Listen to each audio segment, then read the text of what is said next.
Selamat pagi, nama saya Desi Permatasari. Video ini akan saya gunakan sebagai tugas struktur ekonomi mikro Universitas Siber Asia. Hari ini saya akan membahas YLKI, yaitu Yayasan Layanan Konsumen di Indonesia, dan apakah perannya sudah maksimal dalam perlindungan konsumen di Indonesia. Yang pertama, tentunya saya akan menjelaskan terlebih dahulu apakah itu YLKI. Seperti yang saya sebutkan di atas, YLKI adalah Yayasan Layanan Konsumen Indonesia yang keberadaannya didukung berdasarkan Undang-Undang Nomor 8 Tahun 1999 tentang Perlindungan Konsumen. Sebagai mahasiswa, kita memahami bahwa konsumen adalah stakeholder utama dalam bisnis.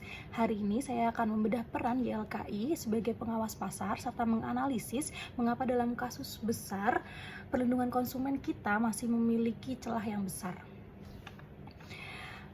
YLKI sendiri perannya berada di tengah-tengah antara produsen dan konsumen.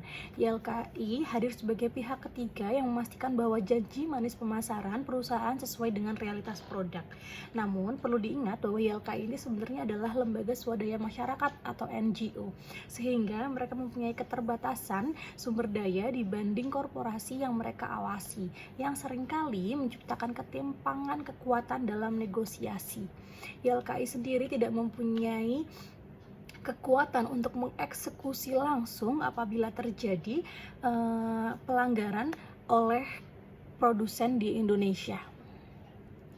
YLKI sendiri seharusnya mempunyai dua tugas, yaitu sebagai market balancer, mengurangi asimetri informasi antara perusahaan besar dan rakyat kecil, dan quality watchdog atau memastikan standar kualitas atau QC, dan bukan hanya sekedar formalitas. Namun seperti yang saya bilang tadi, bahwa YLKI ini tidak mempunyai kekuatan untuk mengeksekusi, sehingga seringkali produsen memanfaatkan hal tersebut.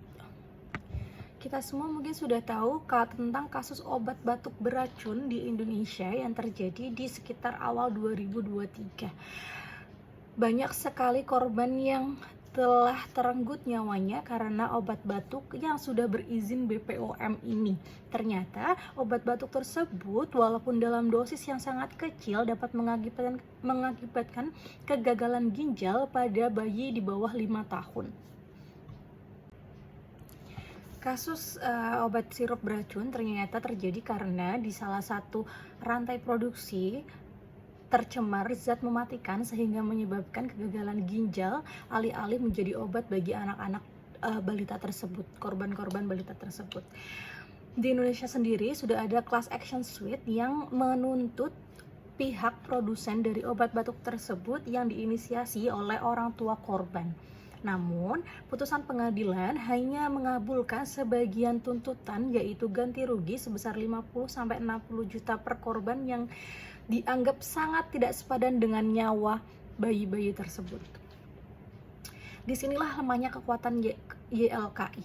Jadi YLKI tidak bisa memberikan sanksi, dia hanya bisa memberikan rekomendasi dan bukan memberi sanksi atau pidana. Sehingga dari hal-hal yang sudah kita ketahui di atas, apakah YLKI perannya sangat besar sebagai perlindungan konsumen di Indonesia? Nyatanya belum. YLKI di Indonesia sendiri ternyata giginya kurang tajam, sehingga perlu sistem yang terintegrasi agar perlindungan konsumen di Indonesia lebih kuat. Kita baru-baru saja juga mendengar bahwa ada wedding organizer yang menipu banyak sekali kliennya, namun sampai sekarang belum ada class action suit yang diinisiasi oleh YLKI maupun para korban. Untuk itu,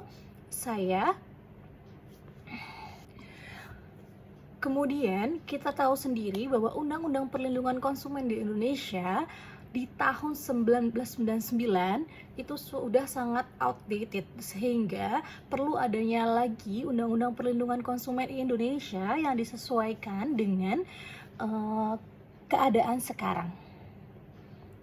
Sekian presentasi dari saya. Wassalamualaikum warahmatullahi wabarakatuh.